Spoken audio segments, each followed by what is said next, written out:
एक बार एक साधु एक रास्ते से कहीं जा रहे थे और उन साधु ने देखा कि राह पर ही एक विशाल पेड़ के नीचे एक नौजवान अपना तंबूरा लिए हुए बहुत ही ऊंची आवाज में बहुत ही अश्लील गाने गा रहा था। साधु ने सोचा, यदि यह नौजवान सही राह पर लगे तो यह भगवान के भजन भी गा सकता है। और ऐसा सोच के साधु वहां रुक गए और ऊंची आवाज में उन्होंने बोलना शुरू कर दिया कि हे परमात्मा, हे ईश्वर, हे भगवान, हे अल्लाह, तू बड़ा नेक दिल है, बड़ा रहम दिल है, तू ही सब पर दया करता है, तू ही सब पर मेहर करता है, तू ही सबका रखवाला है। और खूब ऊंची ऊंची आवाज में उस नौजवान के गाने की आवाज़ से भी ऊंची आवाज़ में वह साधु ऐसी प्रार्थना, वंदना, विनती और स्तुति करने लगा। उस नौजवान ने कहा कि ये बाबा तू कौन है, चुप हो जा, कहीं और जा कर के गा ले।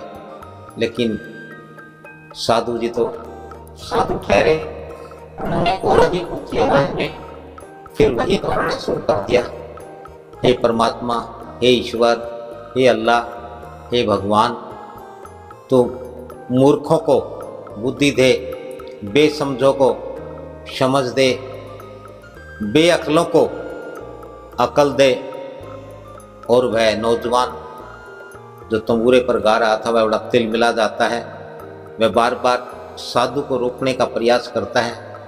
साधु जब नहीं मानता तो उसका गुस्सा सातवें आसमान पर चढ़ जाता है और उसने गुस्से में आकर के वह तंबूरा साधु के सर पर दे मारा।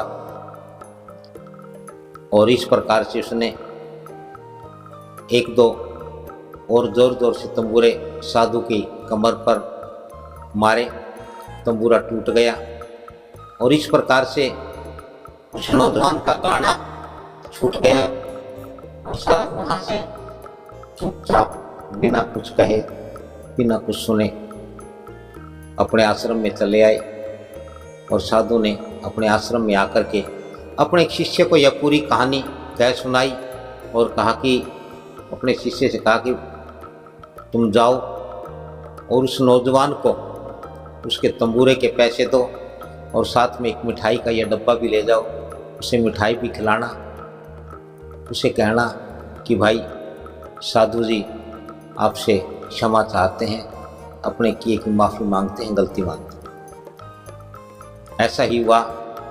उन साधु का वह शिष्य पैसे और मिठाई लेकर उस नौजवान के पास गया तो वह नौजवान बड़ा ही हताश और निराश बैठा हुआ था, कुछ बड़बड़ा रहा था, उन साधु को गालियां दे रहा था कि उसने आकर के सारा ध्यान भंग कर दिया, सारा मेरा काम खराब कर दिया, मेरा तंबूरा तोड़ दिया।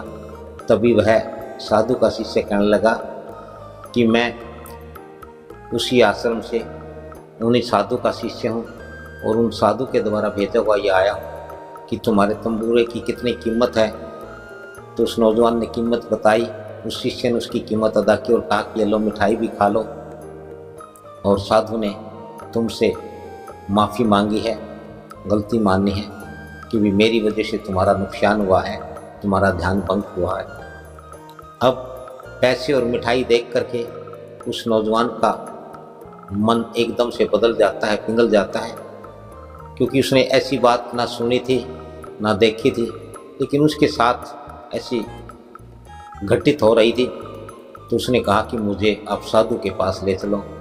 और वह तंबूरा बजाने वाला नौजवान साधु के शिष्य के साथ आश्रम में आया। साधु के चरणों में गिर करके माफ़ी मांगने लगा और रोने लगा कि कहने लगा, महाराज गलती तो मेरी ही थी, मुझे एहसास हो रहा है कि आपको मेरा गाना पसंद नहीं आया, मेरे गाने के बोल, मेरे गाने के शब्द पसंद नहीं आए। तब साधु ने कहा कि चलो बहुत अच्छा हुआ, तुम्हें तुम्हारी गलती का एहसास हुआ। बस मैं भी यही चाहता था कि तुम गाओ, लेकिन तुम भगवान के भजन गाओ, तुम प्रभु की वंदना करो, उस ईश्वर की, उस अल्लाह की स्तुति करो। और ऐसा सुनते ही वह नौजवान साधु के चरणों में गिर गया और कहने लगा कि आज से आप मेरे गुरु हैं, मैं आपका शिष्य हूँ। और वह तंबूरे वाला नौजवान भी वहीं जीवन भर के लिए साधु का शिष्य बन करके आश्रम में रहने लगा। साधु ने कहा कि गुस्सा सब कुछ तहस नहस कर देता है, लेकिन यदि कोई इसके ऊपर काबू पा ले और अपनी गलती स्वीकार कर ले तो वह ऊंचे से ऊंचा हो जाता है।